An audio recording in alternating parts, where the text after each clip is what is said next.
Hello students, आप सभी का स्वागत है हमारे चैनल बोर्ड सॉल्यूशन पे। आज के इस वीडियो में हम कक्षा 12वीं हिंदी विषय के असाइनमेंट नवंबर माह के छत्तीसगढ़ माध्यमिक शिक्षा मंडल रायपुर द्वारा जारी असाइनमेंट के सभी प्रश्नों के उत्तर देखेंगे। ठीक है, तो सबसे पहले वीडियो को लाइक जरूर कर दीजिए। चैनल पे नए हो चैनल को सब्सक्राइब करना बिल्कुल भी ना भूले। क्लास 12th के इंग्लिश विषय के असाइनमेंट के आंसर अपलोड हो चुके हैं चैनल पर, डिस्क्रिप्शन में लिंक दी गई है, आप जाकर उन असाइनमेंट के आंसर्स को कंप्लीट कर सकते हैं। इसके अलावा आपने अभी तक चैनल को सब्सक्राइब नहीं करा है तो जल्दी से कर लीजिए, ताकि नवंबर माह के सीजी बोर्ड के जितने भी असाइनमेंट नंबर है सारे के सारे आंसर्स आपको मिल सके। इसकी यदि आंसर्स की आप पीडीएफ डाउनलोड करना चाहते हो तो डिस्क्रिप्शन में लिंक है, वहां से भेजा सकते हो, या फिर आपको गूगल पे सर्च करना है www.boardjankari.com। ठीक है, जैसे ही आप सर्च करोगे वहां पर आपको सारे विषयों के असाइनमेंट के आंसर्स मिल जाएंगे पीडीएफ से। ठीक है, तो एक गद्यांश से सबसे पहले 12th हिंदी की बात करते हैं हम। इसमें आपको एक अपठित गद्यांश दिया गया, इससे संबंधित कुछ प्रश्न भी दिए गए। ठीक है, आप गद्यांश को पढ़ोगे तो आपको पता चलेगा। जिन्होंने ये पैसेज लिखा है या लेखिका की बात मान लीजिए, उसमें उन्होंने पहली बार कोई कार्य करने की कोशिश की, और पहली बार कार्य करने वाले को उन्होंने ये भी बताया है कि जो उसमें हमें थोड़ा डर लगता है, स्वाभाविक सी बात है। जब आप कोई कार्य को शुरुआत करते हो, जैसे पहला कार्य यहाँ पर लेखिका ने किया, तो उन्होंने जोखिम रहता ही है, रिस्क रहता ही है। अब आपको नहीं आता है तो आप उस कार्य को करने से डरते भी हो, थोड़ा खतरा भी महसूस होता है, और ये भी लगता है कि कहीं वो कार्य बिगड़ ना जाए। तो ऐसा ही कार्य क्या करती है लेखिका, पहली बार चाय बनाती है। क्या होता है उस दिन, मैं शॉर्ट में आपको पैसे समझा देती हूँ। लेखिका घर पर, जो लेखिका होती है घर पर होती है, उनकी माँ घर पर नहीं होती, पिताजी घर पर होते हैं। हमेशा उनकी माँ उन्हें चाय बनाकर दिया करती थी। तो लेखिका ने सोचा जब आज माँ अनुपस्थित है, क्यों ना मैं माँ की अनुपस्थिति में पिताजी को चाय बनाकर दूँ, और इससे क्या होगा, पिताजी आश्चर्यचकित हो जाएंगे कि उनकी पुत्री ने उनको चाय बनाकर पिला दी है। इसके अलावा उसकी प्रशंसा भी होगी कि देखो तुम इतने जल्दी चाय बनाना और इतनी अच्छी चाय बनाना सीख गई। ऐसा सोचा लेखिका ने। ठीक है, लेकिन अब पहली बार चाय बना रही थी तो उन्हें थोड़ी सी प्रॉब्लम हुई, क्योंकि वो उतना नहीं जानती थी। तो उन्होंने एक साथ सब चीज़ें डालने की कोशिश भी की, और थोड़ी सी उसके चाय पत्तियाँ भी ज़्यादा डाल दी, तो उससे चाय थोड़ी काली रंग भी हो गया था, क्योंकि पहली बार बना रही थी, उन्हें नहीं पता था। और साथ में उनकी हेल्प भी करने के लिए कोई नहीं था, जैसे उनकी माता जी भी नहीं थी। फिर जब वो चाय छानती है तो थोड़ा सा उनके साथ हादसा हो जाता है, और वो गिर जाता है जो गिलास है वो, इससे गर्म गर्म चाय उनके 8 400 400 400। जी हाँ, याद कर लीजिए व्हाट्सएप नंबर, क्योंकि अब चाहे आपका मैथ्स का सवाल हो या फिजिक्स केमिस्ट्री बायोलॉजी का, आपके हर डाउट हर क्वेश्चंस का मिलेगा तुरंत वीडियो सॉल्यूशन, वो भी सीधा आपके व्हाट्सएप पर। बस आपके फोन में डाउटनेट का 8 400 400 400 व्हाट्सएप नंबर सेव कर लीजिए और चैट ओपन कीजिए। फिर जो भी आपका डाउट है वो सवाल की आपको बस फोटो खींचनी है, उसे क्रॉप करना है, और 5 सेकंड में आपको उसका वीडियो सॉल्यूशन मिल जाएगा। क्लास 6 से 12th, IT, JEE Mains, advance, NEET, CBSE board और सभी स्टेट बोर्ड्स के बच्चों के लिए। तो देरी किस बात की, अभी चाहिए 8 400 400 400 पर अपना सवाल व्हाट्सएप कीजिए और अपने सभी डाउट्स को आउट कीजिए। लिंक डिस्क्रिप्शन में है। और वो गिर जाता है जो गिलास है वो, इससे गरम गरम चाय उनके ऊपर गिर जाती है जब वो छानती है चाय। तो और इससे उन्होंने बताने की कोशिश की कि पहला अनुभव उनका कैसा रहा। ठीक है, ये कुछ ऐसा पैसेज है, आप चाहे तो पूरा पढ़ लीजिए अच्छे से उसको, और दिमाग में एकदम आपको अच्छे से आ जाना चाहिए। ठीक है, पहले उन्हें कुछ नॉलेज नहीं था, पानी वगैरह कितना लगेगा ये ऐसा कुछ। ठीक है, तो सबसे पहले गद्यांश का आपको उपयुक्त शीर्षक देना है। ठीक है, तो बहुत अच्छा है शीर्षक, जैसे इसमें मिल जाएगा आपको आनंदप्रद स्मृति। ठीक है, स्मृति भी क्या है, आनंदप्रद होती है। तो आनंदप्रद स्मृति मतलब जो पुरानी यादें होती है, या फिर जो पहली बार हम कोई कार्य करते हैं उसके लिए भी आप लिख सकते हैं पहली बार का अनुभव, पहली बार चाय बनाने का अनुभव। ठीक है, ये टाइटल भी बहुत बेस्ट हो सकता है, पहली बार चाय बनाने का अनुभव, और ये लेखिका की ओर से तो एक बहुत अच्छा हो सकता है। इसके अलावा आनंदप्रद स्मृति भी इसका टाइटल हो सकता है। ठीक है, दोनों टाइटल हो सकता है, आपको जो अच्छा लगे वो लिख लीजिए। फिर नेक्स्ट क्वेश्चन के है, सभी क्वेश्चन के आंसर देखेंगे हम। जैसे पहली बार किए जाने वाले किसी भी काम में किस बात की संभावना होती है, फिर लेखिका के अनुसार कौन सी स्मृति आनंदप्रद है। वैसे तो पैसेज में सब आंसर है, यहाँ पर मैं आपको चलिए इन सभी के आंसर्स बता देती हूँ। ठीक है, तो जैसा मैंने पहले बताया, पैसेज का आप यहाँ पर टाइटल लिख सकते हो या तो आनंदप्रद स्मृति या पहली बार चाय का अनुभव। ठीक है, दोनों इसी प्रकार से आपको जो भी अच्छा लगे वो लिख सकते हो। तो क्या लिखोगे, आनंदप्रद स्मृति। इसके बाद दूसरा प्रश्न है, उसका उत्तर देखते हैं। तो दूसरा प्रश्न है, पहली बार किए जाने वाले कार्य में उसके बिगड़ने का भय और उस बिगड़ से उत्पन्न दूसरे खतरों की संभावना होती है। ठीक है, ये उत्तर हो जाएगा। जैसे आपको पूछा गया क्या वहां पर खतरा होता है, संभावना होती है पहली बार जो कार्य करते हैं, तो पहली बार किए जाने वाले कार्य में उसके बिगड़ने का हमें डर होता है, भय होता है, और उस बिगड़ से उत्पन्न दूसरे खतरों की संभावना भी हमें होती है। जैसे अब लेखिका का पैर चल गया, उसके बाद उनको कुछ प्रॉब्लम हो सकती है, वो सारी चीजें। ठीक है, कार्य तो बिगड़ चुका, चाय तो बिगड़ गई, पर उन्हें थोड़ी चोट भी लग गई है ना, तो ये आ जाएगा। चलिए अगला प्रश्न देखेंगे। चलिए तीसरा प्रश्न है, लेखिका के अनुसार कौन सी स्मृति आनंदप्रद है।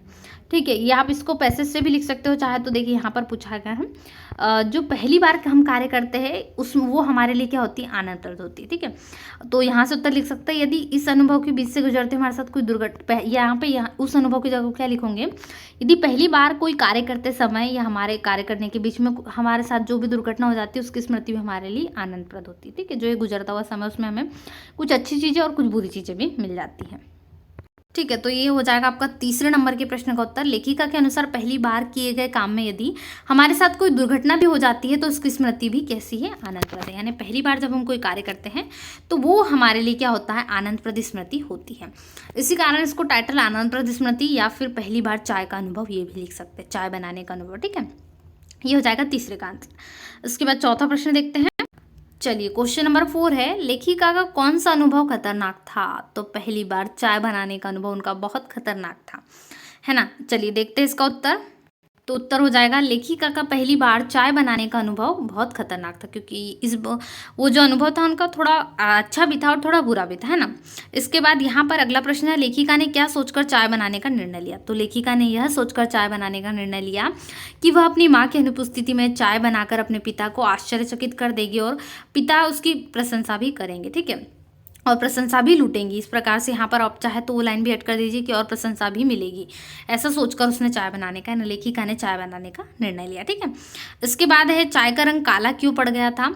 तो क्योंकि लेखिका को चाय पत्ती डालने का अंदाजा नहीं था कि कितनी चाय पत्ती लगती है, इसलिए उसने क्या करा, उसने 2 चम्मच भरकर चाय पत्ती डाल दी, जिसके कारण चाय का रंग काला बना रहा। और उन्होंने कोशिश भी की कि सफ़ेद हो, परंतु कर नहीं पाए। ठीक है, तो चाय का रंग काला क्यों पड़ गया था, क्यों बना रहा, तो उस प्रश्न का उत्तर ये हो जाएगा। ठीक है, उसके बाद यहाँ पर आपका अंतिम प्रश्न है, लेखिका की उम्मीदों पर किस प्रकार पानी फिर गया, समझाइए।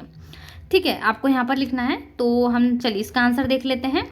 तो लेखिका क्या करना चाहती थी, अपनी माँ की उपस्थिति में चाय बनाकर, अपनी माँ की अनुपस्थिति में, ठीक है, आप यहाँ पर क्या लिखोगे, अपनी माँ की अनुपस्थिति में चाय बनाकर अपने पिता को आश्चर्यचकित करना चाहती थी, इसलिए वह रसोई में जाकर बड़े चाव से चाय बनाने लगती है। यहाँ पर आपको चाव लिखना है।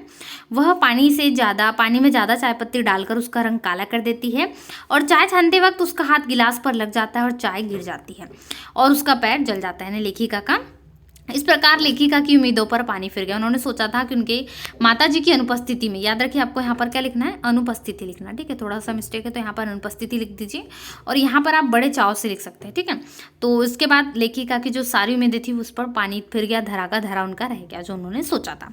ठीक है, चलिए प्रश्न क्रमांक दूसरा देखेंगे। प्रश्न क्रमांक दूसरे में आपको यहाँ पर एक काव्यांश दिया गया है। इस काव्यांश को पढ़कर आपको इससे पूछे गए प्रश्नों के उत्तर देना। ठीक है, जैसे एक पैसेज है, अच्छा होता दुख ना कभी होता, सुख होता होते सब उत्फुल्ल ना मिलता कोई रोता। कभी सोच रहा है कि हमेशा सुख ही सुख होता तो अच्छा होता, दुख कभी ना होता तो इससे सब खुश रहते और कोई रोते हुए उनको नहीं मिलता। ठीक है, ऐसे कभी कुछ और पंक्तियां में कह रहे हैं, तो बहुत अच्छी पंक्तियां इसमें मिल गई है।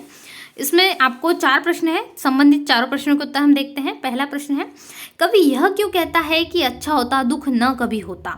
ठीक है, इसका आंसर हम देखेंगे। ये आपके सारे क्वेश्चन 1-1 अंक के हैं, तो इनके लिए भी आपको शब्द सीमा 100 से 125 दी गई है, परंतु है कितने अंक के, केवल 1-1 अंक के।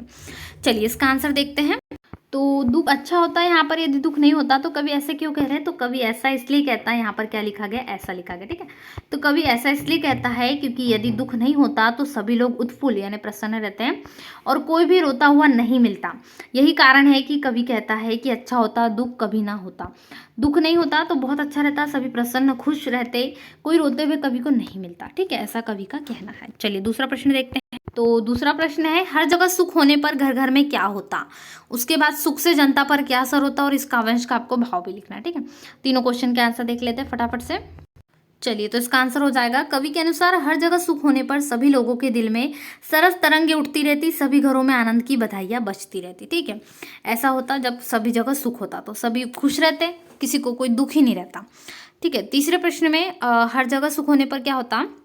तो हर जगह सुख होने पर जनता बड़ी प्रसन्न होती, सभी जनों के चेहरे चंद्र के समान खिलते दिखाई पड़ते, किसी भी समय में कोई दुखी नहीं होता, अर्थात सभी जन उत्फुल्ल यानी प्रसन्न होते। ठीक है, जो तीसरा क्वेश्चन है उसका आंसर हो जाएगा। फटाफट से वीडियो को लाइक जरूर कर दीजिए। कक्षा 12वीं का इंग्लिश के असाइनमेंट के आंसर यदि आपने नहीं लिखे तो लिंक डिस्क्रिप्शन में जाकर लिख सकते हैं, या फिर वीडियोस आप प्रोवाइड है चैनल पर जाकर देख सकते हैं। आप बाकी विषयों के कक्षा 12वीं के सभी असाइनमेंट के प्रश्नों के उत्तर आपको बोर्ड सॉल्यूशन चैनल पर मिलेंगे, इसलिए चैनल को सब्सक्राइब करना बिल्कुल भी ना भूलें। ठीक है, तो इसका चौथा क्वेश्चन है, उसका भावांश जो भावार्थ है वो होगा, इस काव्यांश का भाव यह है कि बहुत ही अच्छा होता यदि कोई मनुष्य दूरी नहीं होता। ठीक है, दूर नहीं होता, सभी लोग उत्फुल होते और कोई भी रोता नहीं, दुखी नहीं होता। ठीक है, यहाँ पर आप क्या लिखोगे, दुखी।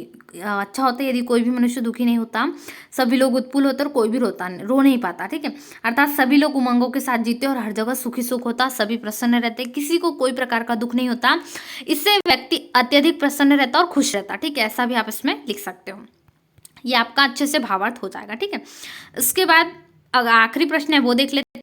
चलिए, लास्ट क्वेश्चन है, जाति प्रथा भारतीय समाज में बेरोजगारी व भुखमरी का भी एक कारण कैसे बनती रही है, इस पर और क्या स्थिति आज भी है, ये लिखना। ठीक है, 4 अंक के लिए क्वेश्चन है। चलिए इसका आंसर देख लेते हैं फटाफट से। क्वेश्चन नंबर 3 जो कि लास्ट क्वेश्चन है।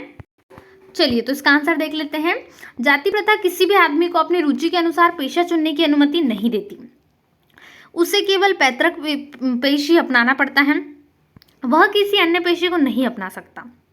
यहाँ पैतृक पेशा आएगा, जो कार्य हमारे पूर्वज करते हैं उसको पैतृक पेशा कहते हैं। जैसे आपके घर पर कोई बिजनेस है तो वही आप आगे बढ़ाते हुए, लकड़ी का बिजनेस हो, लोहे का बिजनेस हो, उसको आगे बढ़ाते हुए चले तो पैतृक धंधा हो गया। ठीक है, वो कहलाते हैं। भले ही उस पेशे में पारंगत क्यों ना, आज उद्योग धंधों की प्रक्रिया और तकनीक में लगातार विकास हो रहा है, जिससे कभी कभी भयानक परिवर्तन उत्पन्न हो जाता है। ऐसी स्थिति में व्यक्ति को पेशा बदलने को मजबूर होना पड़ता है। पहले बहुत अच्छे कार्य चलते थे पैतृक संपत्ति में, बेटे के बाद उसका बेटा, फिर जो पिता, पुत्र, दादा, ऐसे करके जो परदादाओं से हमारा धंधा चलाता था वही हम अपनाते थे। परंतु वर्तमान में उसमें बहुत सारे परिवर्तन हो चुके हैं, नए नए परिवेश आ चुके हैं और सब अलग अलग परिवेश में प्रसन्न करते रहना। ठीक है, तो यहाँ पर मजबूर कर दिया है और वह बेरोजगारी और भुखमरी का शिकार हो जाएगा। पेशा न बदल, यदि वो बदले नहीं, पुराना पेशा ही फॉलो करे तो उसको बहुत सारा कुछ नुकसान हो सकता है। इस कारण सभी अपना कोशिश करते हैं कि उनका पेशा बिल्कुल अलग हो। ठीक है, आज भले ही समाज में भयंकर जाति प्रथा, लेकिन उसके बाद भी कोई ऐसी मजबूरी नहीं है कि वो अपने पैतृक व्यवसाय को छोड़कर नए पेशे को ना अपना सके। ऐसी कोई मजबूरी नहीं है, अपना सकता है वो आसानी से। आज जो लोग पैतृक व्यवसाय से जुड़े हुए, अपनी इच्छा से जुड़े हुए अथवा किसी अन्य व्यवसाय में योग्यता की कमी के कारण अपने पैतृक व्यवसाय को अपनाए हुए, जैसे किसी और को कोई और व्यवसाय नहीं आता तो उसे पैतृक का उसने देखा परखा है और पहले से जमा जकड़ा है, इस कारण वो व्यवसाय अपना लेता है। लेकिन कई बार उससे कोई नॉलेज नहीं होता तो वो व्यवसाय ना अपना के उसका खुद का कुछ अच्छा सा वो नौकरी करता है या कुछ और चीज़ें उसमें तलाश करता है। ठीक है, वैकल्पिक। तो ये हो जाएगा आपके कक्षा 12वीं हिंदी के नवंबर माह के असाइनमेंट के सभी प्रश्नों के उत्तर। इसके अलावा वीडियो को लाइक नहीं करा हो तो जल्दी से लाइक कर दीजिए। चैनल पे नहीं हो तो चैनल को सब्सक्राइब करना बिल्कुल भी ना भूले, ताकि कक्षा 12वीं के सभी विषयों के असाइनमेंट के आंसर्स आपको मिल सके। दोस्तों में शेयर कर दीजिए जल्दी से वीडियो को लाइक करें और दोस्तों में ज़्यादा से ज़्यादा शेयर करें, जिससे आपके साथ में जितने विद्यार्थी उन सभी को मिल सके। नवंबर माह के असाइनमेंट के सभी प्रश्नों के उत्तर आपको इसी चैनल पर मिलेंगे। डिस्क्रिप्शन में लिंक है, बाकी विषयों का असाइनमेंट के आंसर आपको डिस्क्रिप्शन में की लिंक में मिल जाएंगे। और इसकी पीडीएफ डाउनलोड करना चाहते हो तो गूगल पे जाओगे, गूगल पे सर्च करोगे www.boardjankari.com, जहां पर आपको सारे विषयों की असाइनमेंट की पीडीएफ आसानी से मिल जाएगी। ठीक है, तो पीडीएफ के लिए आपको boardjankari.com पर जाना होगा, आप डाउनलोड आसानी से कर सकते हैं। मिलते हैं नए वीडियो में, तब तक वीडियो को लाइक करें, चैनल पर नए सब्सक्राइब करें, दोस्तों में शेयर करें। Thanks for watching.